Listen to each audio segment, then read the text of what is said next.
sümboli ehk usutunnistuse sünnilugu parasjagu hämara peidus ja andmeid on vähe ja sellepärast ei ole minu ettekande fookus mitte selle usutunnistuse enda sünni ajalool, vaid hoopiski päris mitme teguri koos vaatlemisel. Käesoleval siis ma keskendun 325.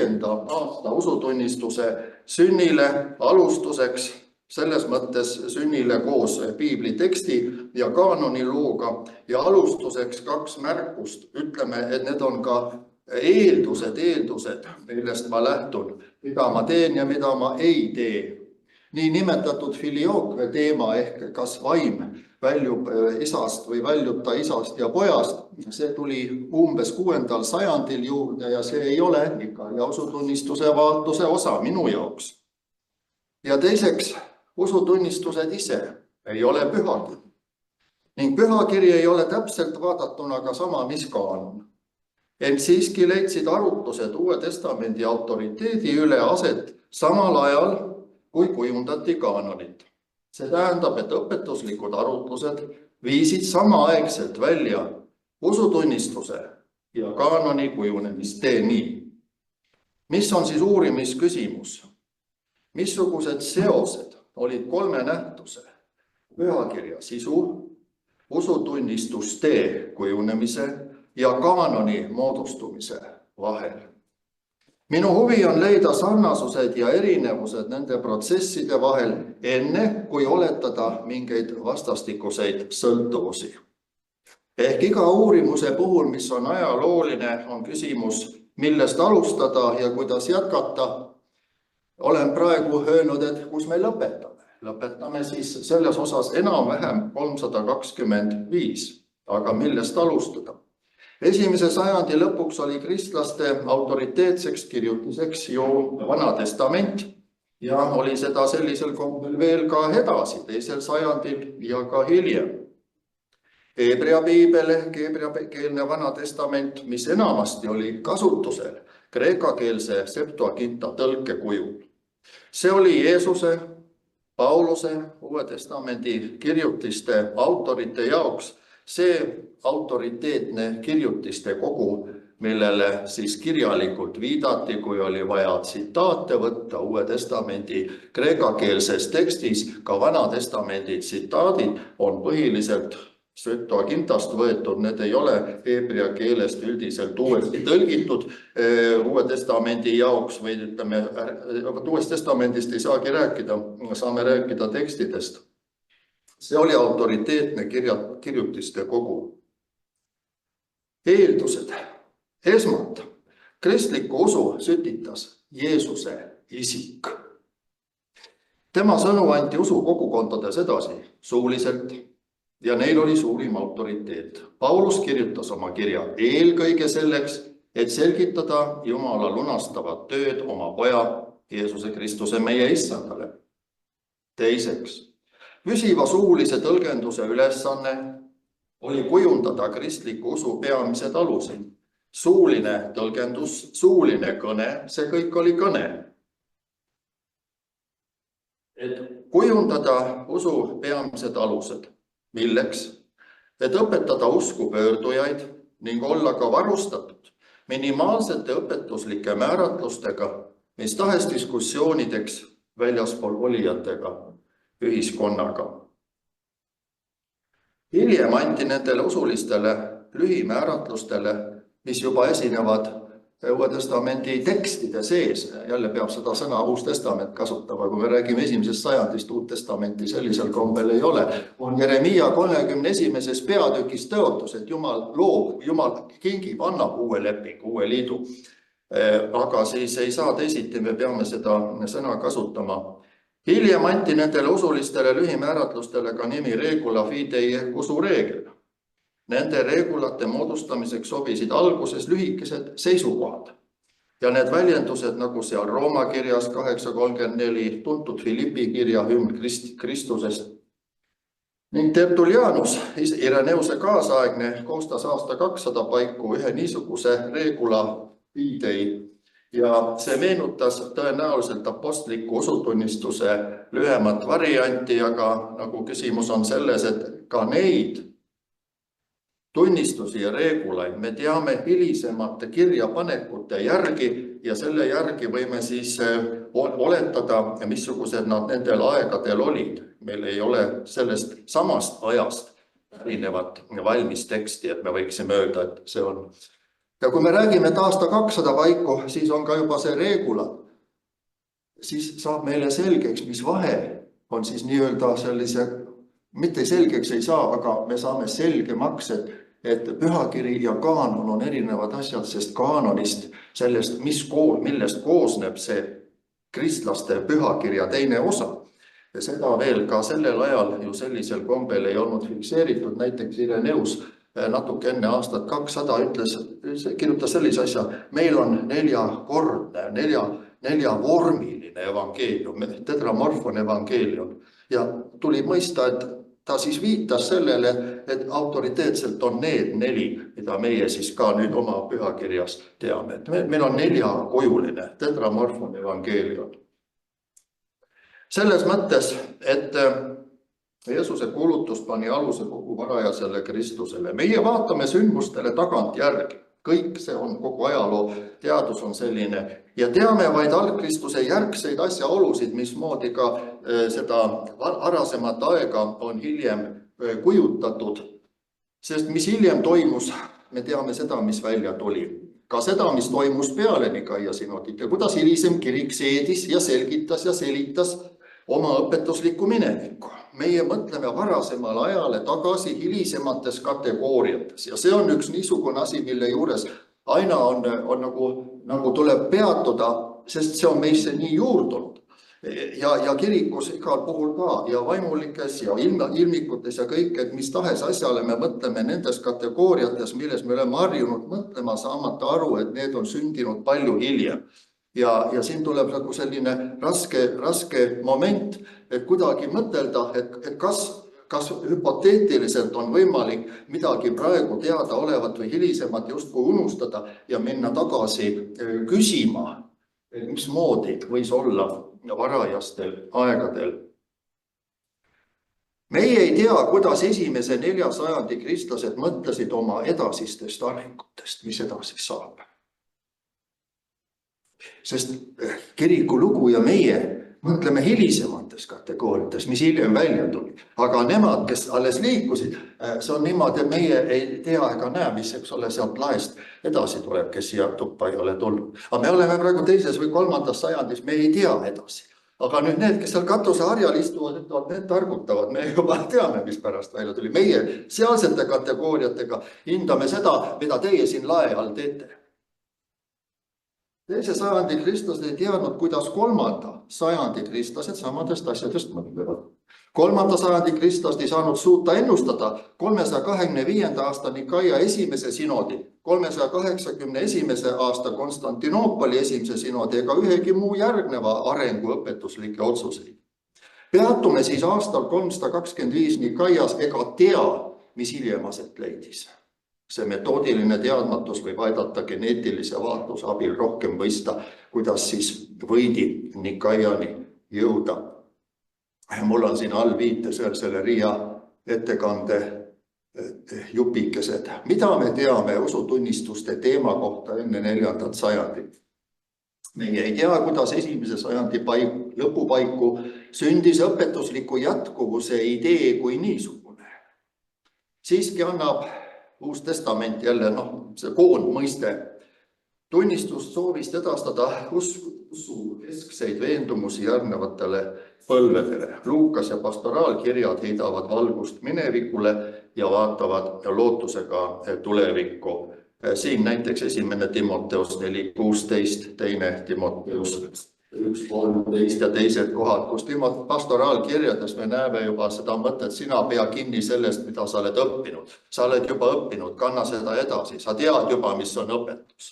Nii et 1. sajandi teisel poolel me näeme juba seda arusaamist, et on viide õpetusele, mis on kujunenud ja mida peab jätkama, mis oli sinu vanaemas ja emas Luises ja et pea sellest kinni. Ajapikku kujunesid sümbolid. Ajaloolased on rekonstrueerinud usu lühikeste selgituste vorme, nagu näiteks Jeruusalemma usutunnistus, millel võis olla 3 ainukuju. Mina usun isasse ja pojasse ja püha vaimusse ning ühte patukahetsuse ristimisse. Ma ei ole otseselt ju nende sajandite ajaloolane, aga ma tohitun nendele andmetele, mis ma olen nende käest saanud ja kui seal on, et tookord oli isa ja poeg ja vaim ja patukahetsuse ristimine. See viis mu mõtte sellele, üsna elav oli ristija Johannese mõttemaailmas. Patukahetsuse ristimine, meeleparanduse ristimine. See võis olla kujunenud 2. sajandil, kuid kirjaliku dokumendina on tõendatud alates 4. sajandist. Niinimetatud vana Rooma sümbol, mida tuntakse hilisemate tekstide põhjal, oli oletatavasti hilisema apostliku usutunnistuse varasem ja lühem vorm. Tasub heita pilk apostolikumile rõhuga punasega Jumalat ehk 3 ainu elemente, neid ma olen punasega välja toonud. Rohelisega geneetilised mõisted, sündimine, tekkimine ja inimese antropoloogiat puudutavad momendid. Niimoodi siin on siis see apostlik usutunnistus, mis on nüüd hilisem, aga ma vaatan, et me võime seda siiski ka vaadata. Ma siiski pean praegu ütlema, et apostlik usutunnistust üldiselt ei peeta vahevormiks või platsdarmiks Nikaia usutunnistuseni jõudmisel, et need teed kuidagi vist olid, Tarmo Toom tunneb Eestist neid asju kõige paremini. Et need võisid nagu eri radapidi või eri harupidi minna, et me ei saa öelda, et apostlik usutunnistus, mida küll võidi sarnasena kuskil 3. sajandi alguses juba ka kasutada, aga et ta oleks nagu sellises kirjanduslikus järgnevuses või et oleks kirjanduslik sõltuvus. Ja siin me näemegi siis eisteon patera, eks ole, Jumala moment ühte isasse ja eis Kriston Jeesuun, Jeesusesse Kristusene, ton hyon autuu tema poega, ton monogeneen, ainusündinusse ja siis on, et kes on siis sündinud genetenta, ma olen püüdnud seda rohelisega teha, saama, sündimine, saamine, diverdekang, eks ole, saksa keeles, ehk pneumatos hagiu pühast vaimust, kai Mariast ees parteenu, ehk siis pühast vaimust ja Mariast. Ja lõpupoole usume pühasse vaimusse ja apostolikumi tekkeaeg on ebakindel. See võis olla olemas mingil kujul ja me ei tea kui viimistletul kujul. Enne Nikaia usutunnistust, aga otsest sidet Nikaia usutunnistusega ei ole tuvastatud. Ma konsulteerisin siin selles osas Tarmo Toomiga ja ta nagu seda ütles. Kristoloogia ja antropoloogia vallas võib siis teha tähelepanekuid apostliku usutunnistuse puhul.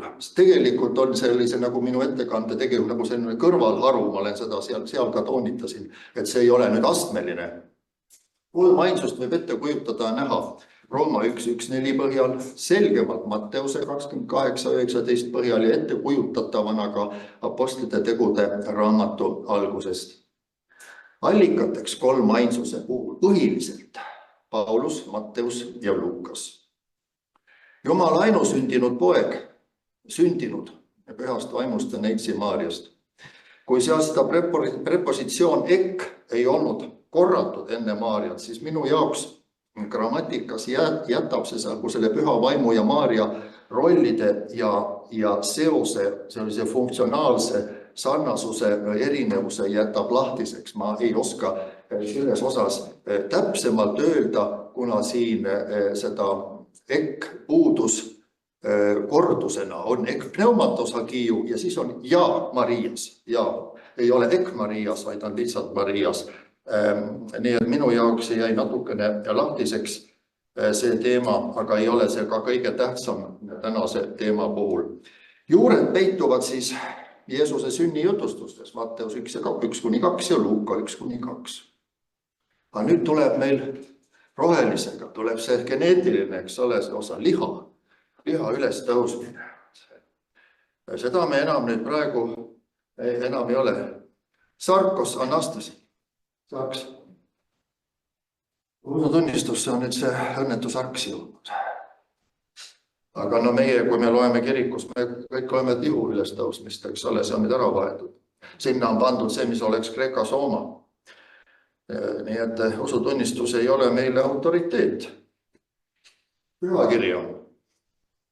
Pühakiri on üle meie.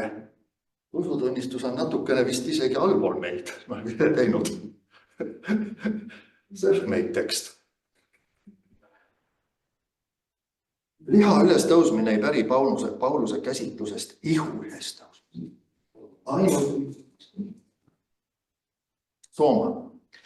Kaugemalt vaadates näeb siiski, et poja ja liha seos oli olemas juba Rooma 1:1-4, see, millest meil täna korraks juttu oli.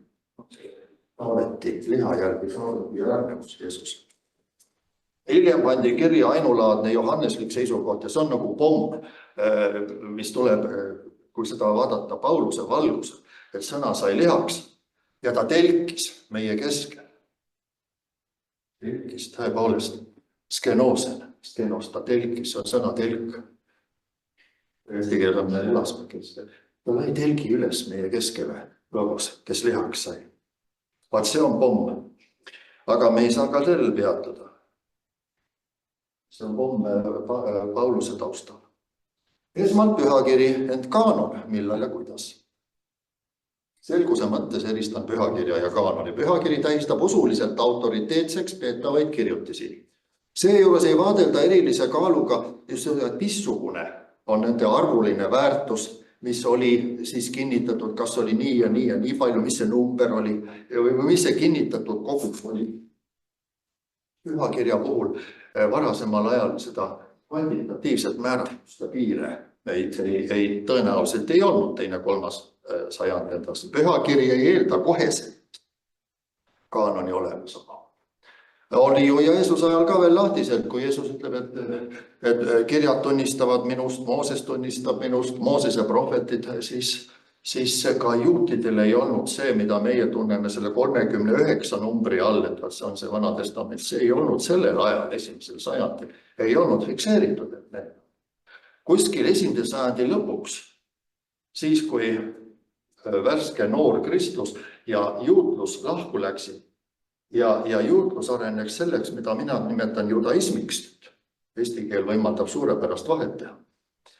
Siis sai see heebreakeelne 39 raamatuga kogumik Iisraeli jaoks kanoniseeritud, piiritletud staatusega. Kristlastel läks asi veel palju pikemalt edasi.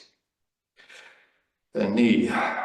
Kui kaanoni terminit hakati 4. sajandil kristlike kirjutiste kontekstis kasutama, seda terminit, mõõdunööri või mõõdulinti või mõõdukeppi, siis tehti seda nimekirja mõttes. Kreeka keeles kata logos on, kata on alla ja alla sõna. Kataloog on see, kus sõnad kirjutatakse üks ja alles, me saame kataloogi tähenduses. Loetud seda. Kirjutist, dokumenti sai nimetada kaanonisse kuuluvaks või ka nii-öelda kanooniliseks, kui see oli kirjas nende kirjutiste seas, mida kasutati kristlaste kogunemistel, sealhulgas jumalateenistuslikus vormis. Selles mõttes mõisteti kaanonit neil aegadel normina, et kui seda kasutati ja kui see oli veelgi laiemalt kasutusel, siis see reaalne kasutus hakkas moodustama seda arusaamist, missugused on normatiivsed ja mis on meie jaoks olulised kirjutised. Kristlaste seas sündisid omad kirjutised ja neid hakati hiljem pühakirjaks pidama paralleelselt Iisraeli pühakirjaga, meie Vana Testamendiga, kuid pole teada, et kristlased oleksid enne 4. sajandit koostanud oma enda normatiivsete kirjutiste kogumid meie harimuspärase Uue Testamendi kaanoni mõttes. Alles peale Nikaia sinodid sai kristlike tekstide nimestik ametliku seisundi ja selle vormistus viidi lõpule enne 4. sajandi lõppu. Selline vormistus, mis moodustab meie Uue Testamendi 27 kirjutist, sündis sellise vormistusena ja võib-olla ka ühiselt aktsepteeritud arusaamana peale Nikaia usutunnistuse. Mis on siis seos usutunnistuse püha kirja ja kaanoni vahel? Uusi kristlikke kirjutisi neid oli üldse palju ja neid sündis teisel sajandil veel juurde ja neid samuti erinevaid arvamusi nende kohta. Kuidas siis suudame tänapäeval tagantjärgi otsustada, mis viisil teise, 3., 4. sajandi kristlased selitasid, see selitamine nagu see vedelikuga filtreerisid välja nende hulgast niisugused, mis väljendavad ja esitavad nende usku kohasel kombel. Appropriate way. Järgnevalt teen ettepaneku pöörata tähelepanu 2 sammule. Esmalt püüdes proovida leida vastuseid, proovida eraldada Uue Testamendi tekstide hulgast need, millel oli potentsiaal avaldada mõju tulevasele õpetuse kujunemisele. Selitada välja meile teadaolevatest tekstidest, milles oli see potentsiaal, mis andsid selle õpetuse, mis viisid Nikaia usutunnistuseni ja hiljem siis ka teisteni. Ja teiseks, peale seda püüda leida vastavus mõnede keskseks saanud usutunnistuslike õpetuslausete ja pühakirja vahel. Ajaloo mõttelisel taastamisel on hea usaldada esiteks varajaste kristlike dokumentide reaalset kasutamist 2. kuni 4. sajandini. Jälgida nende kasutamise ajalugu. Teiseks erinevate kirjutiste kohta tehtud selgelt väljendatud arutlusi ja otsustusi, mida arutati nende kohal ja mida otsustati nende kohta.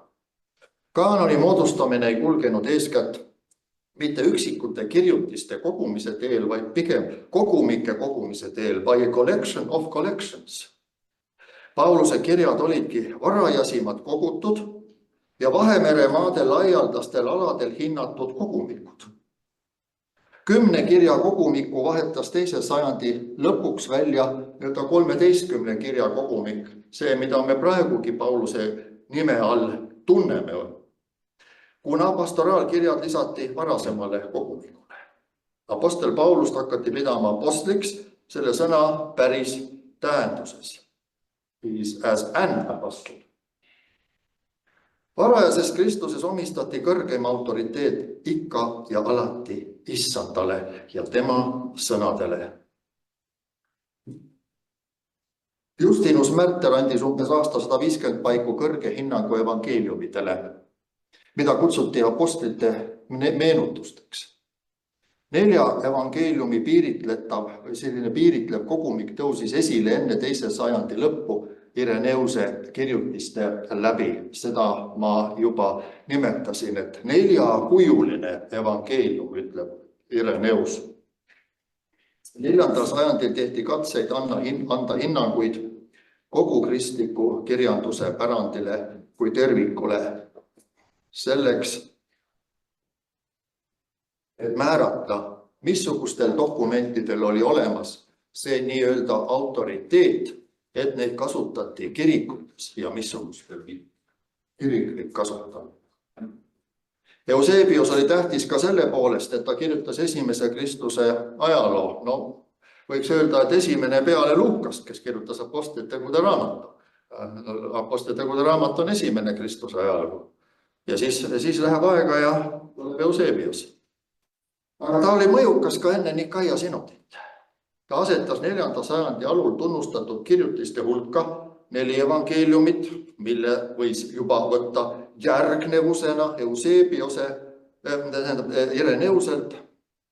Apostlitegude raamatu ja 14 Pauluse kirja tõenäoliselt oli mingi periood, kus Hebrea kirja arvati, et seostati Paulusega see ilma nimeta ja ilma saatjata kiri. 1. Johannes ja 1.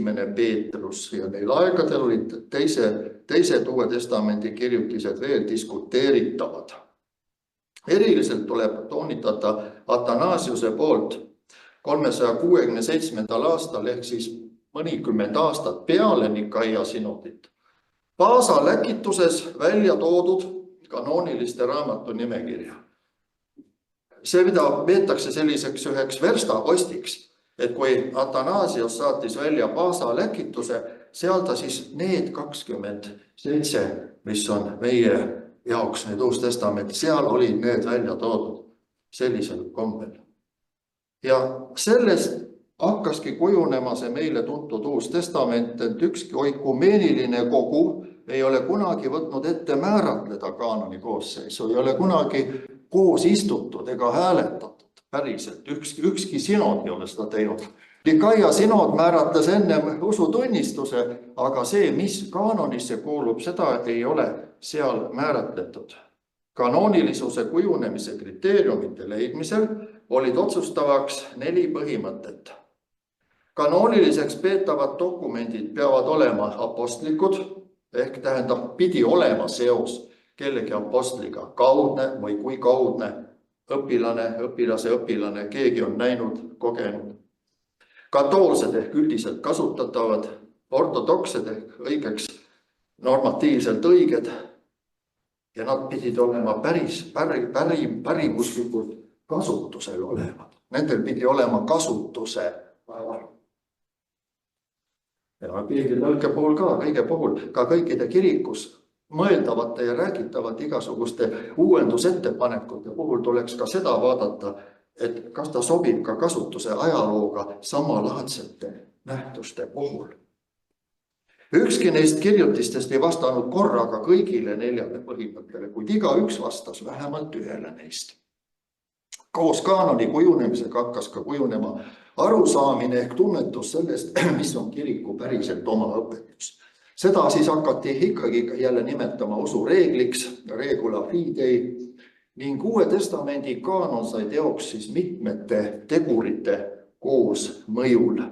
Kiriku poolt ei ole toimunud piiride ametlikku otsustamist ja kaanon ei ole kunagi endast kujutanud õpetuse artiklit. See ei ole õpetuse artikkel, et kaanon koosneb nendest raamatutest. Ikka on hea meenutada, et pühakiri, siinkohal mitte päris hõlpsalt mõistetav kujund, oli autoriteedil kaanonist, mida me kaanoniks nimetame, üle. Samal ajal need veendumused, mida väljendas ka regula fidei, hõljusid kaasa kogu aeg need õpetuslike arutustega, hõljusid kaasa. Nende asjaolude valgusel tasub küsida, missuguse autoriteedi sai Nikaia 325. aasta usutunnistus omada? Mille ta sai potentsiaalselt omada? Mitte see, mida tänapäeval me talle omistame pidulikult, vaid see, mida ta sai omada altpoolt kasvades. Nagu see ajaloo mõtlemise juures on nagu üks moment, mis on vist eriti raske on see, et kujutada ennast sellesse protsessi, kus me tulemust ei tea. Lugeda Markuse evangeeliumit niimoodi, et me loeme esimest korda, et me ei ole Matteust ja Luukast ja Johannest ja kõike seda ei tea, et me ei sega mujalt teatud asju sisse sellele, kui me loeme mööda storyline'i ehk seda jutustuse lõnga. Ja siis hakkame avastama, nüüd tuleb üks uus asi, mida sellega mõeldakse. Me kogu aeg toome kohe kuskilt mujalt tõlgenduslikud võtmed sisse.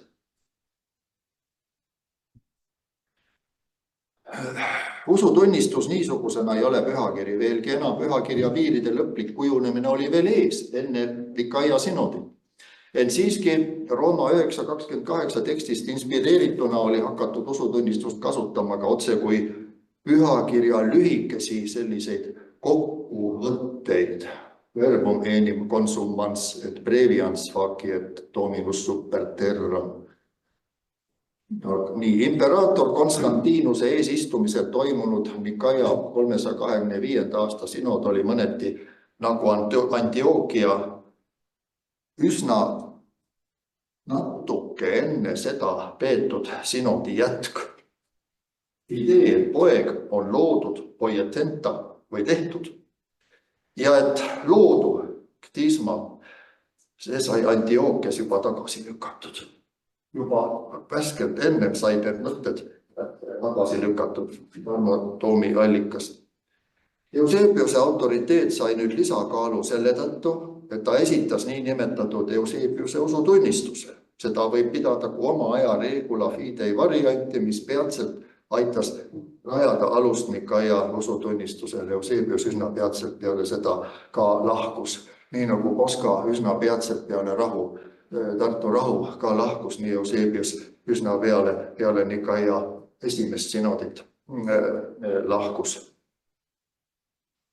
Aasta 325 Nikaia usutunnistus ei olnud siis ilmselt mitte oma aja kogu kristliku usu lühike kokkuvõte, mida hiljem on sellisena võetud, kuid mitmed hilisemad teemad üldse veel kajastamist ei leidnud. Usutunnistuse koostamise peamine ajend näis olevat kujundada seisukoht Ariuse ideede vastu. Nikaia usutunnistuse tekst ja selle piibellikud juured. Inglisekeelsele tekstile järgneb mul siis siin tabelis kreekakeelne algupära. Ma olen siin natukene lühendanud neid. Siinkohal on ajapiirangutest tingituna tähelepanu pööratud 2 iseloomulikule joonele. Taas 3 ainsust puudutavad kohad punasena. Geneetiliselt see tähendab tekkimist, sündimist ning antropoloogiat puudutavad kohad on rohelised, sest rohi kuivab ära. Ja kokkuvõtvas osas on siis püütud seda sinist värvi kasutada. No siin ma praegu lähen edasi. Ma tookord oli siin mul ka see üks ingliskeelsetest variantidest, aga siin on meil praegu lihtsalt silma ees, me fikseerime ära ühe asja, kus siin on päris lõpp, siin ongi tegelikult selle algse Nikaia usutunnistuse lõpp, kus ta tuleb kohut mõistma elavate ja surnute üle ja pihta usume. And in the Holy Ghost, usume pühasse vaimusse. Sellega algupärane Nikaia usutunnistus. Siis oli üks anateem või selline juurde lisatud. Nüüd siin on nüüd siis see ingliskeelne variant ja tookord ma Riias panin siis ühe selle kreekakeelne ja ühe ingliskeelse variandi siia kõrvale, kus ma siis oli mul hea võrrelda kreeka ja inglise keeles punasega neid jumalat puudutavaid momente. Kell on kell on 2 läbi. Usume siis, eks ole, ühte jumalasse, isasse, kõikväelisse, kõige nähtava ja nähtamatu loojasse. Ja siin ma olen samuti siis nüüd neid oma tähelepanekuid värvidega märkinud. Genetenta ectu patros, monogenee, eks ole, sündinud isast, ainusündinust, tu destin ectes usias. Ja vaat siin on huvitav olemus, see usia olemus.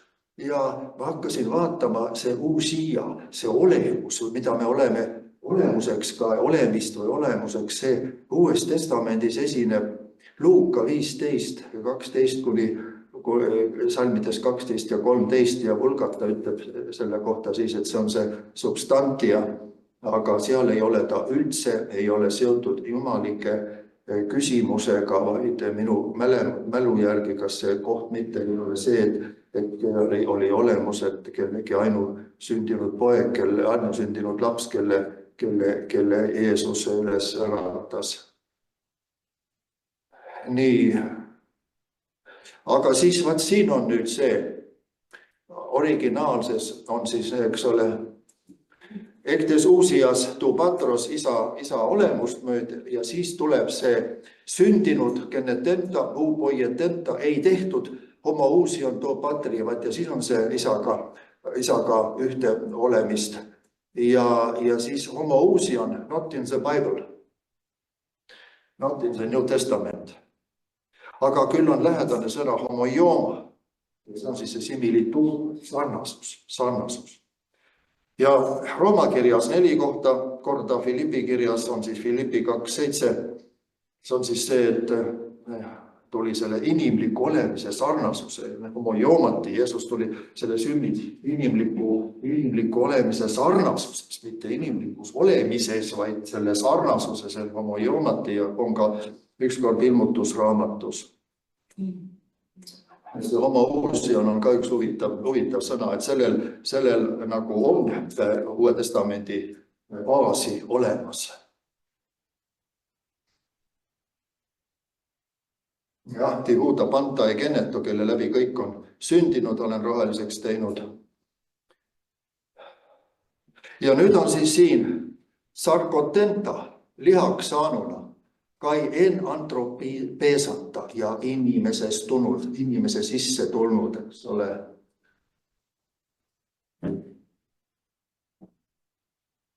Siin ma olen toonud neid näiteid. Seal lõppes ka aeg otsa. Mul oli seda materjali rohkem kui konverentsi aeg lubas. Jah, Paulusel on siis see väljend, et Jumal saates oma poja en homojoomati in the likeness of sinful flesh, ta patuse lihavat. See on nüüd see sama asi, sama asi, vaid palju seda, millega me oleme siin maadelnud. See on siis selle sarnasus, in the likeness of sinful flesh en homojoomati selles patuse liha sarnasuses. Filippi kirjast on siis, et inimlikus vormis, sama sõna puhul ka. Ja nüüd on siis see, et Johannese puhul hoopiski sõna, word, eks ole, punasega Jumalale viitav osa, sai milleks flesh lihaks. Ja olen boldiga kirjutanud siia. And was seen in glory, ja teda nähti toksa, kirkus, liha, kirkus. Ei ole terminoloogiliselt Paulusega ühistada. Kui isa ainuke poeg, eks ole. See oli siis nüüd selles Johannese näites. Ja lõppes siis nii, kai eiston hagion pneuma ja pühasse vaimusse. Sellega lõppes originaalselt Nikaia. Meie tegelikult kasutame Nikaia Konstantinoopoli usutunnistust, pluss veel lisaks see läänepoolne filiaakve, et vaim lähtub ka pojast. Et siin on need korrused on peal, aga sageli öeldakse, et peame Nikaia usutunnistust. Näed, ongi ja the Holy Ghost või Spirit was only mentioned without any specification, without any kind of relation to the Father or to the Son.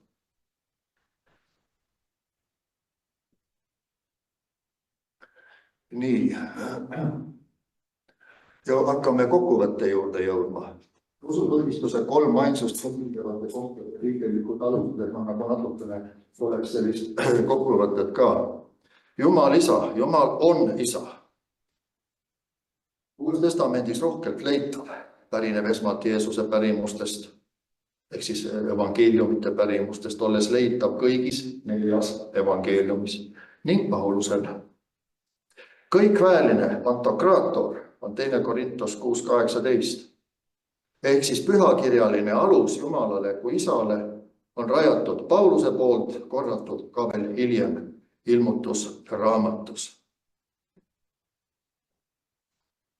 See pantokraatori moment on rajatud Pauluse poolt, aga veel hiljem ka ilmutusraamatus korratud. Jeesus Kristus, genetenta ectu patros, isast sünnitatud, võrdluseks väljend genete Jeesus, võrdluseks Matteuse 1.16 sünnitati või sündis Jeesus Maariast. Usutunnistuses sündis isast. Matteuse 1.16 sündis Maariast, sünnitati Maariast sõna-sõnalt. Ja sisuliselt sarnasel kujul ka Luka 2.7 prototokon esmasündib, asetas ta riigi. Pühakirjast ei leia otsest alust väljendile isast sündinud. Miks pärast me ütleme siis, et selline väljend ei ole siis pühakiri otseselt. Ta väljendab midagi usust, aga tema suhe pühakirjaga on järele mõteldav. Väljendi monogenees ainusündinu jaoks pakub Luuka evangeelium 3 juhtumit, et kõik need on seotud ainsa lapsega. See on vägiti huvitav. Luuka evangeelium, ainus laps, kelle Jeesus surmast äratab. Nainilinna noor, mis oli oma ema ainus poeg. Monogenees.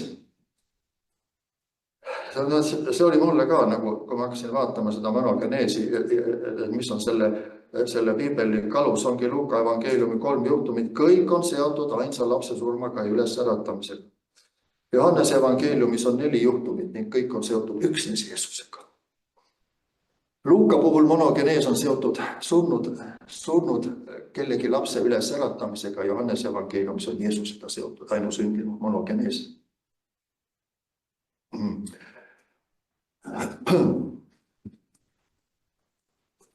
Johannese evangeeliumis puuduvad viited Maarjale, kuna Johannese evangeeliumi autor viitab ainult Jeesuse emale, ilma nime nimetamata. Niisiis pühakirjaline alusväljendi monogenees kasutamiseks Jeesuse kohta pärineb Johannese evangeeliumist. Olemuse mõiste aluseks olev sõna uusia esineb vaid Luuka puhul. Sõna homoousion piiblis ei esine.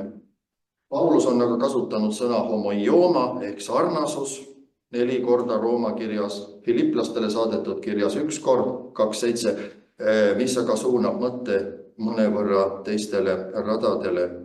Sõna homoioma esineb ka 9.7. Niisiis, pühakirjas ei ole otsest terminoloogilist alust mõiste homoousion vermimiseks. Otsest alust ei ole. Teoloogias ongi küsimus, et kas ei piisa, kui on kaudne alus, aga see on hoopis teine jutt juba. See läheks välja selle uurimisülesandest, uurimisküsimusest, mis ma nendes raamides seadsin. Tihuta panta egeneto, kelle läbi kõik on sündinud ja tekkinud. Paulus kasutas seda väljendit ka 1 kord 8.6 1. sajandi keskpaigas. Ning Johannese evangeeliumi autor Johannes 1.3 1. sajandi lõpul.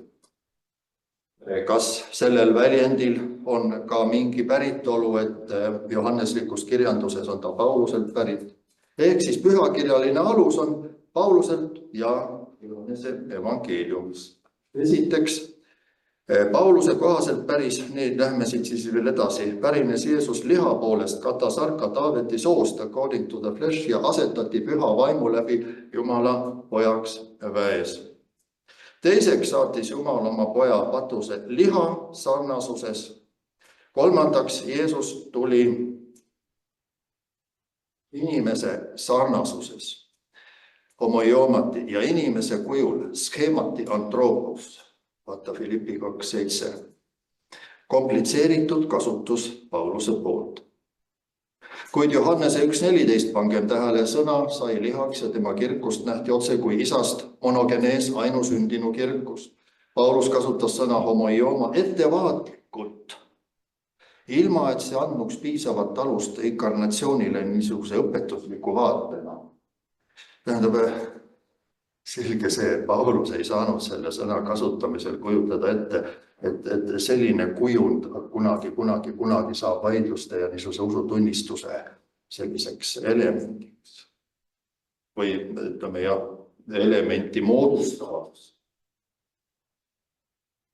Kuid Johannes tegi seda. Peale selle, nagu oli näidatud üleval, Paulus omal viisil ühendas Rooma kirja alguses ka isa, poja ja püha vaimu. Rooma kirja alguses. Et Rooma kirja algus on Rooma kirja esimeses salmis on ka sõna evangeelion, nii et kogu Rooma kirja võib nimetada tegelikult evangeelium. Ehkki ta ei ole žanriliselt, ta ei ole jutustus, mida meie oleme harjunud selle žanrina, katung evangeeliumit mõistma, aga evangeeliumi mõiste iseenesest pärineb Pauluselt ja Rooma kirja alguses esimeses salmis on evangeeliumi mõiste olemas. Püha vaim. Püha vaimu algses tekstis, selles originaalses, kui me räägime uhkelt Nikaia 1700, me räägime aastast 325. Ei räägi enam millestki muust hilisemast. Seal nimetati lihtsalt ilma ühegi omatuseta või määratluseta püha vaim. Ilma seoseta isaga või pojaga. Ilma tajutava funktsioonita. Ilma selleta, et selles lauses ei väljendub see, mida püha vaim toimetab, mida ta korda saada. Samas on püha vaim Uues Testamendis väga palju ja mitmel viisil esitatud. Püha vaim on kõige rohkem rõhutanud Paulus, Lukas, arvestame muidugi nii evangeeliumi kui apostlitegude raamatut ja Johannes. mõned kesksed teoloogilised elemendid. Kolmainuõpetus. Nikaia usutunnistus kuulutab kolmainsuse saladust ja kinnitab ainsa Jumala olemist kolmes eristatavas isikus. Uues testamendis olevad allikad sellele. Paulus, Matteus, Luukas. See kokkuvõte läheb nüüd veel kitsamaks uuesti kokku nagu sümmeetriliselt, et keskelt nagu paisus arutluseks ja siis nende kirjakohtade väljatoomiseks kreeka ja inglise ja eesti keeles selle nagu alt kokku. Isa, kõige väeline, kõige oleva allikas, looja ja ülevalhoidja. Allikad, Paulus ja 4 evangeeliumi. Need ma olen püüdnud siia tuua nüüd need, mis sellest originaalsest Nikaia 325 tulenevad. Poeg, Issand, Jeesus Kristus.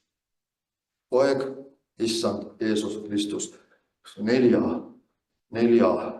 kujundi läbi lihaks saanud sõna, sündinud isast, kes sisenes inimajalukku päästmaks. See on see sarkoptenta, nagu lihaks saanud. Päästmaks inimesi oma elu, surma ja surnuist üles äratamise läbi.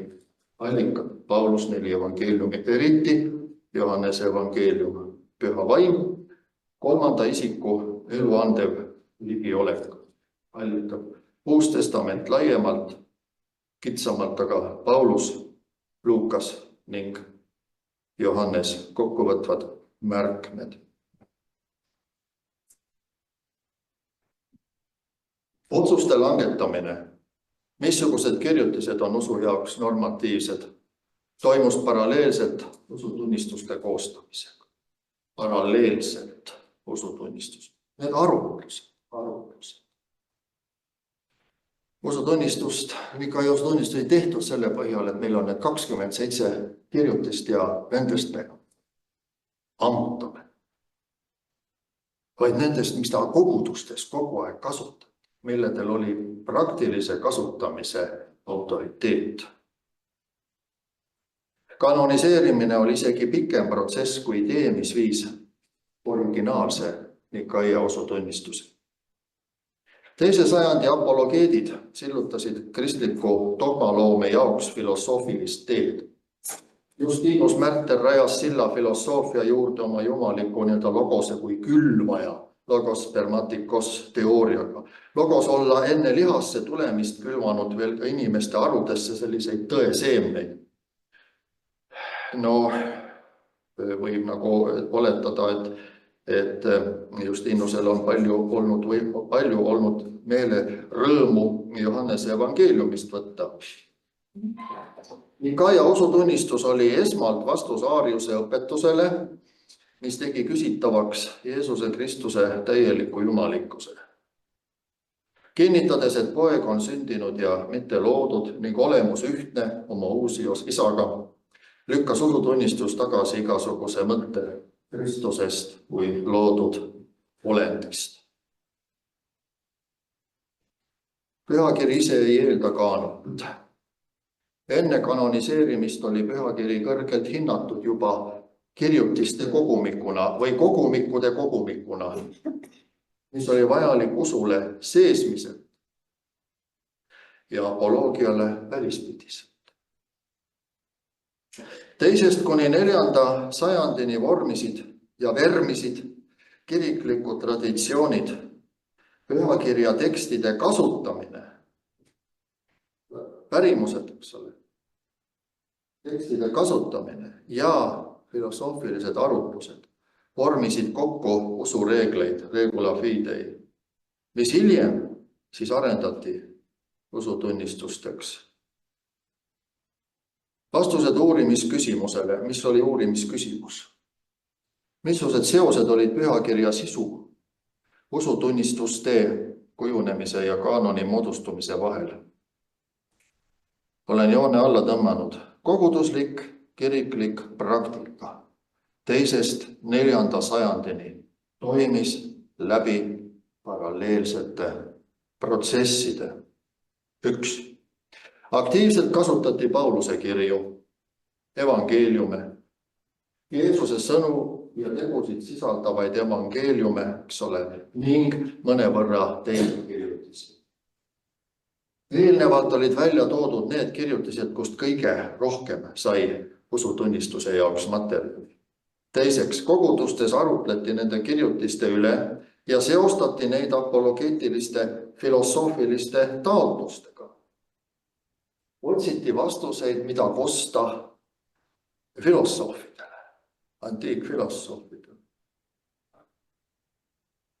Ja ma ei tea, sest toi heiatu kosmu, mis seal see maailma need algallikad, et kas tollel ajal võis olla omaaegse Väike-Aasia natuurfilosoofide Thales Miletusest ja teiste, kus olid neli põhilist tuli õhkmaalasi. Nendel oli juba 500-aastane ajalugu filosoofia ajaloos selleks ajaks, kui Uue Testamendi kirjutised, just need Ioonia natuurfilosoofid Väike-Aasias, seal, kus see filosoofia, Kreeka filosoofia 6.5.4. sajand. 6.5. sajand. 3. Suuliste pärimuste kaasabil kujundati regula fidei ja teised lühemad usutunnistamise vormelid. Suuliste pärimuste kaasabil. Pühakirja elementide ja pärimuste kaasabil. Ja lõpuks, kui need lühemad tunnistused, kui Nikaia ja apostliku usutunnistuse eelkäijad. Koostati Nikaia 325 ja hiljem Nikaia Konstantinoopoli 381 usutunnistused. 5. Need protsessid toetasid arutlusi pühakirja üle selleks, et määratleda normatiivsed kirjutised, mis said 4. sajandi lõpuks Uueks testamendiks. Ning need aitasid ka samal ajal vormida Nikaia ja Nikaia Konstantinoopoli usutunnistusi. Nõndamoodi, et see Nikaia Konstantinoopoli, see 381, see usutunnistus on natukene, eks ole, peale seda Athanasiuse Vaasa läkitust, kus olid need Uue Testamendi kirjutised juba fikseeritud, 27 paralleelset protsessi. See on olnud minu see uurimisküsimus selle ettekande jaoks. Evangeeliumid ja Pauluse kirjad olid alates 2. sajandist enim kasutuses ning said tulevaste usutunnistuste allikateks. Nikaia usutunnistus ei sisalda viiteid mittekanoonilistele kirjutistele.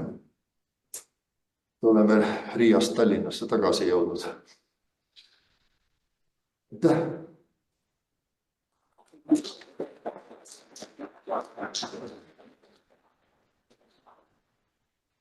Randar, see oli väga hea selline koos mõtlemine, kuidas need protsessid on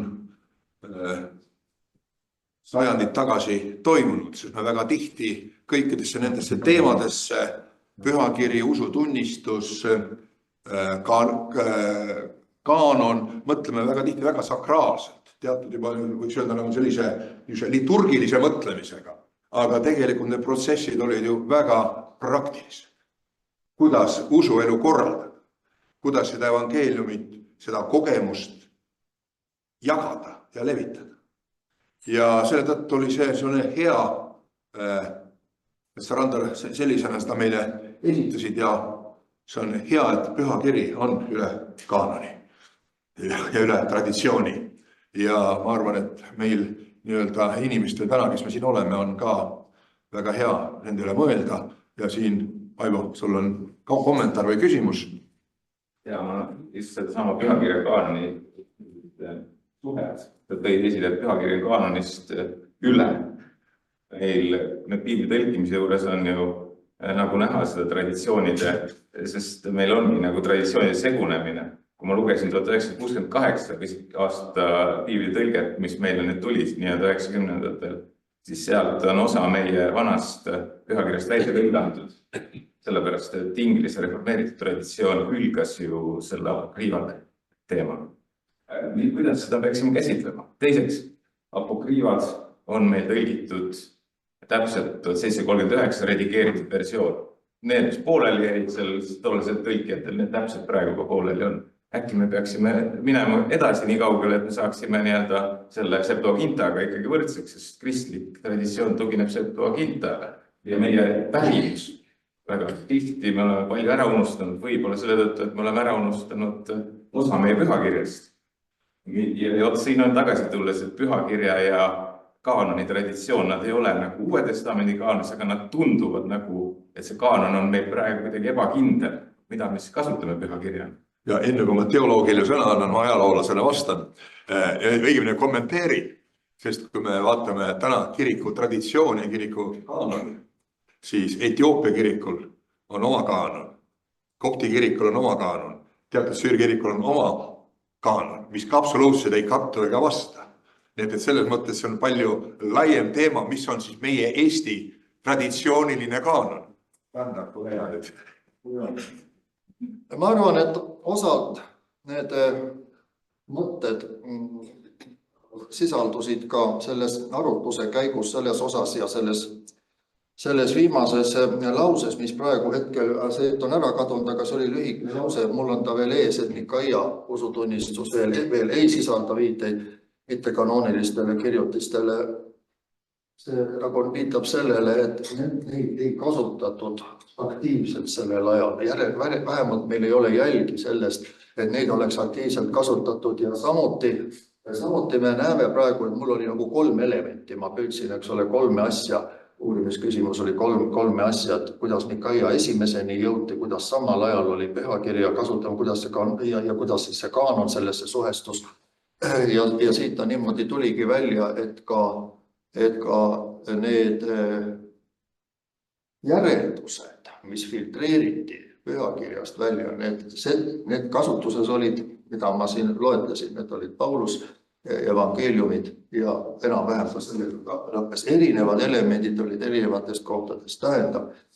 Samaaegselt koos sellega, et kaanonit kui niisugust ei olnud, seda ei peetud oluliseks, aga need apokrüüfsed kirjutised kreekakeelsetena nad olid olemas, kuigi võrra võidi neid kasutada, aga kui neid vähe kasutati, siis on meil vähe jälgi.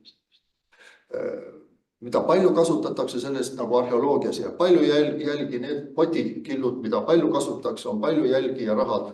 Tähendab, see on ambivalentne niimoodi, et kaanonit kui niisugust ei pruugi võib-olla neid, aga mis tähendab kaanon? Tähendab, siin on see sõna kaanon, seostub ka sõnaga normatiivsus, et mis on meile mingisuguseks normiks, mille põhjal me ka normatiivselt arutleme. Kui me nüüd kõik ka need apokrüüfsed deuterokanoonilised raamatud nagu normatiivseks teeme, eks ta siis või tunnistame. Eks ole, Uut Testamenti ei tunnistatud sellisel kombel, see on nagu see teine küsimus, et teda ei ole sellise otsuse ja kirikukoguga sellisel kombel lukku löödud ja see jätab ukse avatuks ka sellele, et piirid võivad laiemad olla, nii et võib ka siis seda deuterokoonilist kirjandust vaadata, aga siit tuleme jälle nagu selle juurde, et nagu need usutunnistused ei ole sealt ammutanud, järelikult siis selle 2., 3. ja 4. sajandi ühise kristluse praktiline kogemus sellel ajal, kui ta kasvas, on neid vähe kasutatud. Ehk siis ütleme, kõik on nagu sellise dialektilise arutluse piires ja Eestis on selles esimeses täispiiblis olid nad juba olemas ja kui me seda nagu Luteri hinnangut ütleme, see oli päris hästi öeldud, et see on kasulikud lugeda, nad on head, nad on harimiseks vajalikud, aga nagu Luteri hinnang oli, et nagu päris pühakirjaks siiski ei ole vaja pidada, aga see Atanasiose Paasa läkitus on ka nagu ajast, kus Kristus oli ühtne veel. Nagu selles mõttes selle otsest lääne ja ida suuremat vahet ei ole veel põhjust näha sellel ajal. Nii et järelikult nagu selles mõttes selle tuumikus on nagu see põhiline jõesäng. Kevadel vanast oli suur vesi, siis jõgi läks ka laiemaks, võttis suuremad piirid, aga siis jääb järele üks nagu see, mis on nagu see põhiline jõesäng. Ja eks ta on selline kaheastmeline võib ta niimoodi olla. Selline jäik lähenemine ei ole kõige viljakam ja samas nagu totaalne inklusiivsus. Sellega ei ole ka palju peale võib-olla hakata. Aitäh. On veel mõnda remarki, kommentaari, küsimust? Kui ei ole, siis veel Randar sulle. Üks keeleline naljad eesti ja saksa keele vahel on see. Balti sakslased arutlevad. Ütleme, sakslased võivad üldse arutleda need, kes eesti keelt oskavad, eks ole. Wie heißt Allchristlos auf Deutsch? Urchristentum. Aber wie heißt Urchristentum auf Estnisch? Ürgkristlos. Sest Urmensch on ürginimene. Aitäh, Randar, veel sulle. Ja sellega ongi meie see Eesti Piibliseltsi 30 teine piilipäev oma ettekannetega ühele poole saanud. Tänud kõigile, kes on osalenud siin ja sealpool piiri.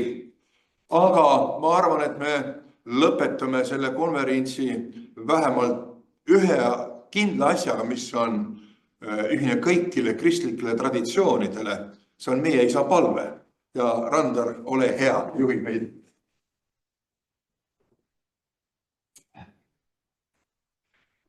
Matteuse evangeeliumi edastatud kujul. Meie isa, kes sa oled taevas, pühitsetud olgu sinu nimi. Sinu riik tulgu, sinu tahtmine sündigu, nagu taevas, nõnda ka maa peal. Meie igapäevast leiba anna meile täna päev ja anna meile andeks meie võlad, nagu meiegi andeks anname oma võlglastele. Ja ära saada meid kiusatusse, vaid päästa meid ära kurjast, sest sinu päralt on riik ja vägi ja au igavesti. Aamen. Issand, õnnistagu meid ja hoidku meid. Issand, lasku oma pale paista meie peale ja olgu meile armuline. Issand, tõstku oma pale meie üle ja andku meile rahu. Aamen. Aitäh.